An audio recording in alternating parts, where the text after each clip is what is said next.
السلام علیکم پیارے دوستو، احسن الوظائف چینل میں ہم آپ کو خوش آمدید کہتے ہیں۔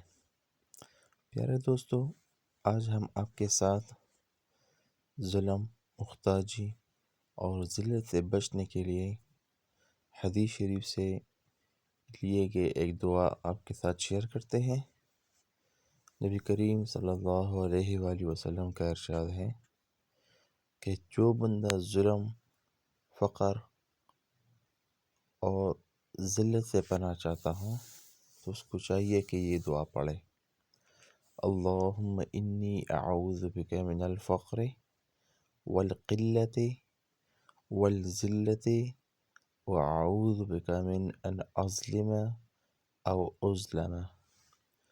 اے اللہ، میں تیری پناہ چاہتا ہوں محتاجی سے، قلت سے، ذلت سے، اور تیری پناہ چاہتا ہوں اس بات سے کہ میں ظلم کروں یا مجھ پر ظلم کیا جائے۔ سنن ابی داؤد میں حدیث نمبر 1544 میں یہ دعا موجود ہے۔ تو ہمیں چاہیے کہ ہر نماز کے بعد چلتے پھرتے جب بھی موقع ملے ان دعا کو پڑھیں۔ انشاءاللہ رب کریم اپنی طرف سے خصوصی رحم فرمائے گا اور زندگی بھر ہمیں فقر، محتاجی اور ذلت سے انشاءاللہ ہمیں نجات حاصل ہوگی، اور نہ ہم کسی پر ظلم کریں گے اور نہ کسی کی طرف سے ہم پر ظلم کیا جائے گا۔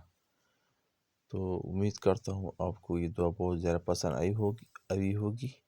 مہربانی کر کے دوستوں کے ساتھ شیئر کریں۔ شکریہ جی۔